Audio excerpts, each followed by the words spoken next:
যে আমার ভোট আমি দিব, তোমার ভোট আমি দেব। আপনারা জানেন যে নতুন সরকার আমাদের প্রফেসর ইউনূস সাহেবের নেতৃত্বে করতে হয়েছে। প্রফেসর ইউনূস সাহেবকে তো আপনারা চেনেন না?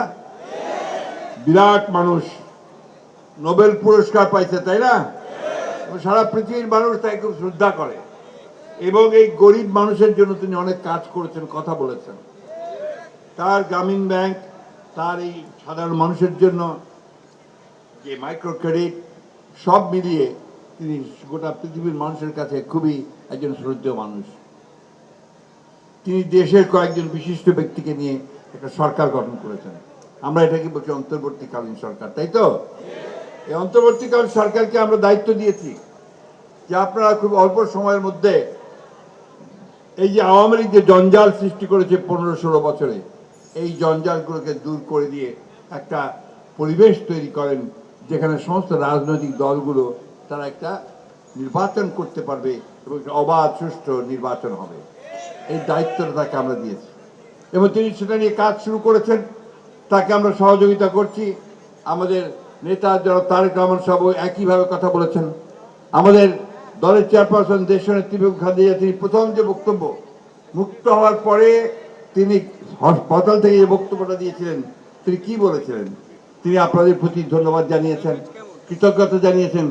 আরেকটা কথা খুব পরিষ্কার করে বলেছেন যে ধৈর্য ধারণ করবেন, যারা অন্যায় করেছে, খুন করেছে, তাদের প্রতিহিংসা রাজনীতি তাদের সঙ্গে করবেন না। কারণ প্রতিহিংসা বাড়ায়, সমাজে অস্থিতিশীলতা সৃষ্টি করে। সুতরাং সেইখানে আমাদেরকে ধৈর্য ধরে আজকে এমনভাবে দেশকে সাজাতে হবে যেন আমরা সবাই মিলে এখানে একটা ভালোবাসার সঙ্গে, ভ্রাতৃত্বের সঙ্গে, প্রেমের সঙ্গে বাস করতে পারি। সেই পরিবেশ সৃষ্টি করার জন্য আমরা তাদেরকে দায়িত্ব দিয়েছি। তারা কাজ শুরু করেছেন। আমরা আশা করব যে তারা অতি দ্রুত এই কাজটি শেষ করবেন, দেশে একটা সুন্দর পরিবেশ তৈরি করবেন এবং সেই পরিবেশের মধ্যে দিয়ে আমরা যেন সবাই রাজনৈতিক দলগুলো আমাদের যে বক্তব্য, আমাদের কথা নিয়ে জনগণের সামনে যেতে পারি, জনগণ সেটাকে বেছে নিবে, তাই না? বন্ধুগণ, কথাটা খুব পরিষ্কার। আমরা ভোট দিতে চাই। ভোট দিয়ে আমরা আমাদের পার্লামেন্ট নির্বাচন করতে চাই, আমরা আমাদের সরকার নির্বাচন করতে চাই। আমরা ওই কথাটা বিশ্বাস করি, আমার ভোট আমি দেব, যাকে খুশি তাকে দেব, তাই না? আওয়ামী লীগ একদিন কি করছে যে আমার ভোট আমি দিব, তোমার ভোট আমি দেব, তাই বলছে না? তাই করছে, কখনো আবার ভোটও নেয় নাই, তাই না? তো আজকে বন্ধুগণ বিভিন্নভাবে আজকে দেশে একটা বিভ্রান্তি সৃষ্টি করার চেষ্টা করা হচ্ছে, ভাগ করার চেষ্টা করা হচ্ছে। যে আমরা যে লড়াইটা করেছি গত 15-16 বছর ধরে, এই লড়াইটা সবাই ঐক্যবদ্ধ হয়ে করেছে। আমরা বারবার ডাক দিয়েছি জাতীয় ঐক্যের।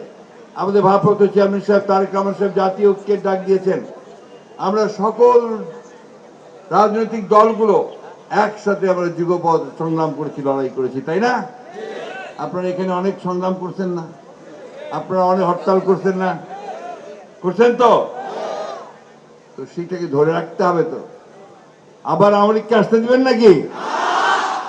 তাহলে আমাদেরকে ধৈর্য ধরতে হবে, ঐক্যবদ্ধ থাকতে হবে এবং সবচেয়ে বড় যে কথাটা বললাম যে এই গার্মেন্টস ফ্যাক্টরিগুলোকে, আমাদের অন্যান্য ফ্যাক্টরিগুলোকে আমাদেরকে রক্ষা করতে হবে। ভাই, খুব দুঃখের কথা, আজকে আমি এখানে আসার আগেই আপনারা প্রাণ গোষ্ঠীকে চিনেন? প্রাণের জুস, প্রাণের মশলা, এগুলো খুব পপুলার না, খুব বেশি চলে। তো তার যিনি মালিক আমাদের অফিসে আসছিলেন, খুব দুঃখ করে বললেন যে আমরা তো এখানে উৎপাদন করছি, সেই উৎপাদন ভারতের সঙ্গে পাল্লা দিয়ে আমরা বিদেশেও রপ্তানি করতে পারছি, কিন্তু এখন আমাদের বিরুদ্ধে ষড়যন্ত্র শুরু হয়েছে, আমাদের ফ্যাক্টরিগুলোতে গোলমাল করার চেষ্টা করা হচ্ছে, সেখানে আমরা কোনো প্রোটেকশন পাচ্ছি না। আমি অনুরোধ করব সরকারকে যে আপনারা অতি দ্রুত এই সমস্ত শিল্প কলকারখানাগুলো যেগুলো আপনার আমাদের অর্থনীতিতে সবচেয়ে বেশি অবদান রাখে, তাদেরকে রক্ষা করবার জন্য ব্যবস্থা গ্রহণ করুন।